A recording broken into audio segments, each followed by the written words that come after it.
ಮಾವು ಬೆಳೆ ಕುಸಿಯುತ್ತಿರುವ ಕುರಿತು ಶ್ರೀನಿವಾಸಪುರ ತಾಲೂಕಿನ ಪುಂಗನೂರು ಕ್ರಾಸ್ನ ಮಾವಿನ ತೋಟದಲ್ಲಿ ಸುದ್ದಿಗೋಷ್ಠಿ ನಡೆಸಿದ ರೈತ ಹಾಗೂ ಸಮಾಜ ಸೇವಕರಾದ ಶ್ರೀಗಳ್ಳಿ ಗ್ರಾಮದ ಬಾಬುರೆಡ್ಡಿ ಮಾತನಾಡಿ, ಮಾವಿನ ನಾಡು ಎಂದೇ ಪ್ರಸಿದ್ಧಿಯಾದ ಶ್ರೀನಿವಾಸಪುರ ತಾಲೂಕಿನಲ್ಲಿ ಈ ಬಾರಿ ಮಾವು ಕಟಾವು ನಡೆಯುತ್ತಿದ್ದು, ಮಾರುಕಟ್ಟೆಯಲ್ಲಿ ಬೆಲೆ ತೀವ್ರವಾಗಿ ಕುಸಿತ ಕಂಡಿರುವುದು ರೈತರಲ್ಲಿ ಆತಂಕ ಮೂಡಿಸಿದೆ.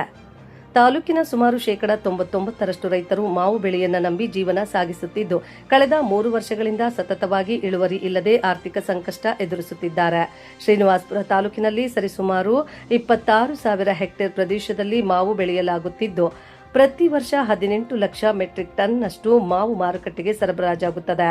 ಆದರೆ ಪ್ರಸ್ತುತ ಮಾರುಕಟ್ಟೆಯಲ್ಲಿ ಅದರಲ್ಲೂ ಮುಖ್ಯವಾಗಿ ತೋತಾಪುರಿ ತಳಿಯ ಮಾವಿಗೆ ಪ್ರತಿ ಕೆಜಿಗೆ ಕೇವಲ 4 ರಿಂದ 5 ರೂಪಾಯಿ ಬೆಲೆ ನಿಗದಿಯಾಗಿದೆ. ಇದರಿಂದಾಗಿ ಕನಿಷ್ಠ ಪಕ್ಷ ಬೆಳೆಗೆ ಮಾಡಿದ ವೆಚ್ಚವೂ ಸಿಗದೆ ರೈತರು ತೀವ್ರ ಕಂಗಾಲಾಗಿದ್ದಾರೆ. ತಕ್ಷಣವೇ ರಾಜ್ಯ ಸರ್ಕಾರ ಮತ್ತು ಜಿಲ್ಲಾಡಳಿತ ಮಧ್ಯಪ್ರವೇಶಿಸಿ ಪ್ರತಿ ಟನ್ ಮಾವಿಗೆ ಕನಿಷ್ಠ 7,000 ರೂಪಾಯಿ ಬೆಂಬಲ ಬೆಲೆ ಘೋಷಿಸಬೇಕು. ಮಾರುಕಟ್ಟೆಯಲ್ಲಿ ರೈತರಿಗೆ ಕನಿಷ್ಠ ಪ್ರತಿ ಕೆಜಿಗೆ 7 ರಿಂದ 10 ರೂಪಾಯಿ ಸಿಗುವಂತಾದರೆ ಮಾತ್ರ ಅವರ ಜೀವನೋಪಾಯಕ್ಕೆ ನೆರವಾಗಲಿದ್ದು, ಮುಂದಿನ ದಿನಗಳಲ್ಲಿ ಆರ್ಥಿಕ ಬಲ ಸಿಗುತ್ತದೆ. ಸ್ಥಳೀಯ ರೈತ ಮುಖಂಡರು ಹಾಗೂ ಜನಪ್ರತಿನಿಧಿಗಳು ಈ ಕುರಿತು ತೋಟಗಾರಿಕೆ ಇಲಾಖೆ ಅಧಿಕಾರಿಗಳು ಮತ್ತು ಜಿಲ್ಲಾಧಿಕಾರಿಗಳಿಗೆ ಮನವಿ ಸಲ್ಲಿಸಿದ್ದು, ನೂತನ ಮುಖ್ಯಮಂತ್ರಿಗಳು ಹಾಗೂ ಸಿಎಂ ಶ್ರೀ ಡಿಕೆ ಶಿವಕುಮಾರ್ ಅವರು ಈ ತಾಲೂಕಿನ ಮಾವು ಬೆಳೆಗಾರರ ಸಂಕಷ್ಟಕ್ಕೆ ತಕ್ಷಣ ಸ್ಪಂದಿಸಿ ಸೂಕ್ತ ಕಾರ್ಯಕ್ರಮ ರೂಪಿಸಬೇಕೆಂದು ಒತ್ತಾಯಿಸಿದರು. ಏನು ಈ ಪತ್ರಿಕಾಗೋಷ್ಠಿ ಮಾಡುವ ಉದ್ದೇಶ ಏನಂದ್ರೆ, ಕಳೆದ 3 ವರ್ಷಗಳಿಂದ ಮಾವಿನ ಬೆಲೆ ಸತತವಾಗಿ ಬೆಲೆ ಕುಸಿತವಾಗಿರುವುದರಿಂದ ರೈತರು ಈ ಕ್ಷೇತ್ರದಲ್ಲಿ ಈ ಶ್ರೀನಿವಾಸಪುರ ತಾಲೂಕಿನ ಎಲ್ಲ ರೈತರು ಕನಿಷ್ಠ ಅಂದರೆ 99 ಭಾಗದಷ್ಟು ಮಾವು ಬೆಳೆಯುವಂಥ ರೈತರಿದ್ದಾರೆ. ಈ ಬೆಳೆಯುವಂಥ ಮಾವಿಂದ ನಮ್ಮ ತಾಲೂಕಿನ ಎಲ್ಲ ಮಾವು ಬೆಳೆಗಾರರ ರೈತರ ಕುಟುಂಬಗಳು ಇದರ ಮೇಲೆ ಆಧಾರಿತವಾಗಿ ಅವರ ಒಂದು ಜೀವನೋಪಾಧಿಯನ್ನು ಕಲ್ಪಿಸಿಕೊಂಡಿರ್ತಾರೆ. ಈಗ ಏನಾಗಿದೆ ಅಂದರೆ, ಕಳೆದ 3 ವರ್ಷಗಳಿಂದ ಸತತವಾಗಿ ಮಾವಿನ ಬೆಳೆ ಇಲ್ಲದೆ ಕಾರಣ ರೈತರ ಆರ್ಥಿಕ ಪರಿಸ್ಥಿತಿ ತುಂಬ ಹದಗೆಟ್ಟಿದೆ. ಇದರಿಂದ ಅವರ ಒಂದು ಕುಟುಂಬಗಳ ಪೋಷಣೆ ಮಾಡುವುದಕ್ಕೂ ಕಷ್ಟಕರವಾಗಿದೆ. ಏನೋ ಈ ಮಾವಿನಕಾಯಿ ಇದನ್ನು ಪೋಷಣೆ ಮಾಡಿ ಪೋಷಣೆ ಮಾಡುವಂಥ ಈ ಮಾವಿನ ಇವತ್ತಿನ ದಿನ ಆ ಒಂದು ಖರ್ಚು ಮಾಡುವಂಥ ಹಣನೂ ಇವತ್ತು ರೈತರಿಗೆ ಸಿಗದೇ ಇರುವಂಥ ಪರಿಸ್ಥಿತಿಯಲ್ಲಿ ರೈತರು ಕಂಗಾಲಾಗಿದ್ದಾರೆ. ಇದಕ್ಕೆ ತಕ್ಷಣವಾಗಿ ನಮ್ಮ ಈ ರಾಜ್ಯ ಸರ್ಕಾರ ಹಾಗೂ ನಮ್ಮ ಜಿಲ್ಲಾಡಳಿತ ಅವರು ತಕ್ಷಣ ಈ ಒಂದು ತೋಟಗಾರಿಕೆ ಇಲಾಖೆ ಅಧಿಕಾರಿಗಳಿಗೆ ಅವ್ರಿಗೆ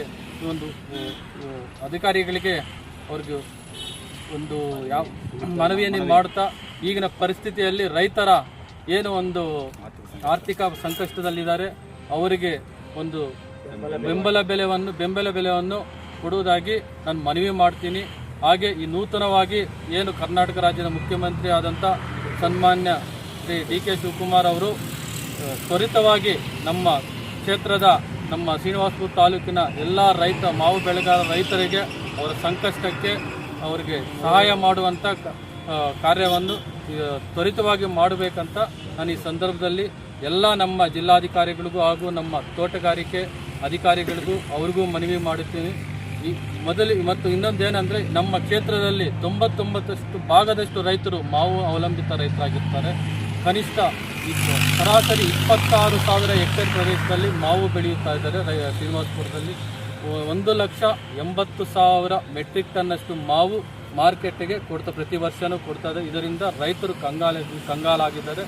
ತಕ್ಷಣವೇ ಜಿಲ್ಲಾಡಳಿತ ಇದಕ್ಕೆ ಸೂಕ್ತವಾದ ಬೆಂಬಲ ಬೆಲೆ, ಏನು ಈ ತೋತಾಪುರಿ ವೆರೈಟಿ ಇದೆಯಲ್ಲ, ಇದು ಕಳೆದ ರಾತ್ರಿಯಿಂದ 4 ರೂಪಾಯಿ 50 ಕೆಜಿ ಪರ್ 1 ಕೆಜಿಗೆ ಮಾರುಕಟ್ಟೆಯಲ್ಲಿ ದರ ನಿಗದಿಯಾಗಿದೆ. ಇದರಿಂದ ರೈತರಿಗೆ ತುಂಬ ಸಂಕಷ್ಟದಲ್ಲಿದ್ದಾರೆ. ಕೂಡಲೇ ಸರ್ಕಾರ ಇದಕ್ಕೆ ಕನಿಷ್ಠ ಬೆಲೆ 7,000 ರೂಪಾಯಿ ಪ್ರತಿ 1 ಟನ್ನಿಗೆ ಬೆಂಬಲ ಬೆಲೆ ಘೋಷಿಸಬೇಕಂತ ಈ ಸಂದರ್ಭದಲ್ಲಿ ನಾನು ಸರ್ಕಾರಕ್ಕೆ ಮನವಿ ಮಾಡ್ತೀನಿ.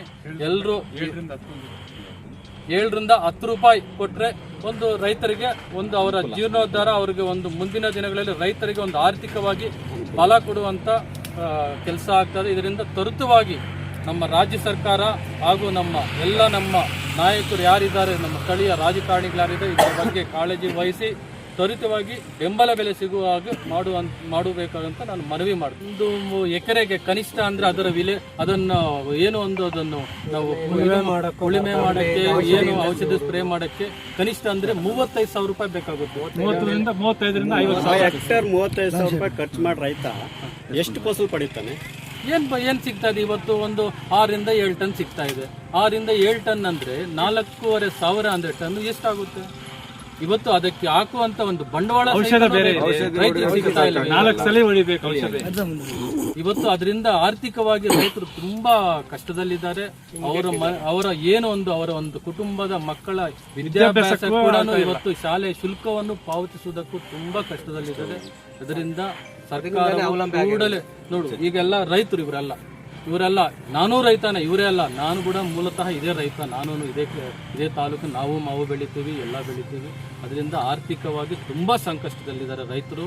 ಇದಕ್ಕೆ ತ್ವರಿತವಾಗಿ ಎಲ್ಲರೂ ನಿಮ್ಮ ಮಾಧ್ಯಮದವರು ಹೆಚ್ಚಿನ ರೀತಿಯಲ್ಲಿ ನಮಗೆ ಸಹಕರಿಸಿ ಇದನ್ನು ಹೆಚ್ಚಿನ ರೀತಿಯಲ್ಲಿ ನೀವು ಸರ್ಕಾರಕ್ಕೆ ಮುಟ್ಟುವ ರೀತಿಯಲ್ಲಿ ನೀವು ಇದು ಮಾಡೋದ್ರಿಂದ ತುಂಬಾ ಅನುಕೂಲ ಆಗುತ್ತದೆ.